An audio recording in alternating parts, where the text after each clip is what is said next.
સુરત શહેરના સચિન વિસ્તારમાં આવેલી શ્રીનાથજી જ્વેલર્સમાં લૂંટ વિથ મર્ડરની ઘટના બનતા ચકચાર મચી। સોમવારે 7 જુલાઈ રાતના 8:30 વાગ્યાની આસપાસમાં 4 લૂંટારુઓ રિવોલ્વર જેવા હથિયાર સાથે દુકાનમાં ઘૂસી આવ્યા। દુકાનમાં હાજર અશ્વિન રાજપરાએ પ્રતિકાર કરતા એક લૂંટારુએ તેના પર 2 રાઉન્ડ ફાયરિંગ કર્યો હતો। લૂંટની ઘટનાને અંજામ આપી ઘટના સ્થળે 4 લૂંટારુઓ ત્યાંથી નાસી ભાગ્યા। જોકે એક લૂંટારુને લોકોએ ઝડપી પાડી ઢોરમાર મારતા સારવાર માટે સુરતની હોસ્પિટલમાં ખસેડવામાં આવ્યો। ત્યાં સાથે ધમધમતા વિસ્તારમાં લૂંટની ઘટના બનતા પોલીસના ઉચ્ચ અધિકારીઓ ઘટના સ્થળે દોડી આવ્યા હતા। ચુસ્ત બંદોબસ્ત છૂટેલા 3 લૂંટારુઓની શોધખોળ હાથ ધરવામાં આવી છે। દુકાન માલિકે લૂંટારુઓની સાથે પ્રતિકાર કરતા તેના ઉપર 2 રાઉન્ડ ફાયરિંગ કરવામાં આવ્યું। આ ગોળીઓ આશિષભાઈને છાતીના ભાગે વાગતા તેઓ ગંભીર રીતે ઘાયલ થતા તાત્કાલિક સુરતની સચિન હોસ્પિટલમાં ખસેડવામાં આવ્યા। ત્યારબાદ એપલ હોસ્પિટલમાં સારવાર માટે ખસેડવામાં આવ્યા, જ્યાં તેમનું મોત નીપજ્યું। આ ઘટનામાં અન્ય એક વ્યક્તિને પણ ઈજા થઈ હોવાનું સામે આવ્યું છે।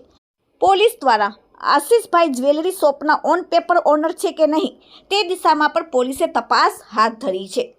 જોકે લૂંટના સીસીટીવી વિડીયો પણ સામે આવ્યા છે, જેમાં લૂંટારુઓ 2 બેગમાં જ્વેલરી ભરી હતી અને જેમાંથી એક શોપમાં જ રહી ગઈ અને બીજી બેગ લઈને નાસી છૂટ્યા। સચિન પોલીસ સાથે ક્રાઇમ બ્રાન્ચ તપાસમાં જોડાઈ છે અને આરોપીઓને પકડવા માટે સઘન ચક્રો ગતિમાન કરવામાં આવ્યા છે। એટલું જ નહીં પણ આરોપીઓને પકડવા માટે સમગ્ર સુરત શહેરમાં નાકાબંધી કરીને શોધખોળ હાથ ધરવામાં આવી છે। Bureau report, daily India TV, Surat. આજે સચિન પોલીસ સ્ટેશન વિસ્તારમાં સ્ટેશન બજારમાં એક શ્રીનાથજી જ્વેલર્સ કરી અને શોરૂમ આવેલો છે। એમાં રાત્રિના 8:30 થી 9:45 વાગ્યાના અરસામાં એક 4 આરોપીઓ ફાયરઆર્મ સાથે લૂંટ કરવાના ઈરાદે આ જ્વેલરીના શોરૂમમાં આવેલા હતા અને એમણે ત્યાંથી લૂંટ કરેલી હતી અને ત્યાંથી જે જ્વેલરી શોરૂમમાં હાજર આશિષભાઈ મહેશભાઈ રાજપરા જે હાજર હતા એમને પ્રતિકાર કર્યો। તો એમને પ્રતિકાર કર્યો તો આરોપીઓ પૈકીના એક આરોપીએ જે વિક્ટિમ જે છે આશિષભાઈ મહેશભાઈ રાજપરા એમના ઉપર 2 રાઉન્ડ ફાયર કર્યા। 2 રાઉન્ડ ફાયર જે થયા તો એમાં વિક્ટિમ જે છે આશિષભાઈ એમના છાતીના ભાગે બંને 2 બુલેટ લાગી। તો એમને પ્રાથમિક સારવાર અર્થે અહીંયા સચિન લોકલ હોસ્પિટલમાં અને ત્યાંથી વધુ સારવાર અર્થે એપલ હોસ્પિટલમાં રિફર કરવામાં આવેલા, ત્યાં એમને ડેથ જાહેર કરેલા છે। એના સિવાય આ ફાયરિંગમાં બીજા એક વ્યક્તિનું પણ ઇન્જર્ડ થયેલા છે, એમને એપલ હોસ્પિટલમાં એમને સારવાર અર્થે રિફર કરવામાં આવેલા છે। એમનું નામ અત્યારે જાણવાનો પ્રયત્ન ચાલુ છે।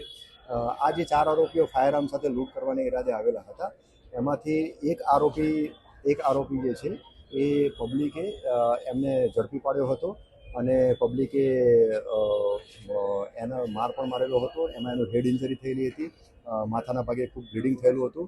તો એને યોગ્ય પોલીસ જાપ્તા હેઠળ સારવાર અર્થે નવી સિવિલ હોસ્પિટલમાં મોકલી આપવામાં આવેલી છે। આ જે ગુનાવાળી જગ્યાએ જે 3 રાઉન્ડ ફાયર પ્રાથમિક વિગતો અનુસંધાને જે મળી છે એ અનુસંધાને 3 રાઉન્ડ ફાયર થયેલા એવી હકીકત મળી આવેલી છે અને આ બાબતે 3 ખાલી કેસીસ પણ ગુનાવાળી જગ્યાએ મળી આવેલા છે। હાલમાં એક આરોપી પકડાઈ ગયેલો છે, એ સારવાર હેઠળ છે સિવિલ હોસ્પિટલમાં અને અન્ય 3 આરોપીઓ ફરાર થઈ ગયેલા છે। સુરત શહેર પોલીસની સ્થાનિક પોલીસની ઉપરાંત ક્રાઇમ બ્રાન્ચની ટીમ અને અલગ અલગ બીજી ટીમો પણ કાર્યરત થયેલી છે આ 3 આરોપીઓની ઝડપી પાડવા માટે।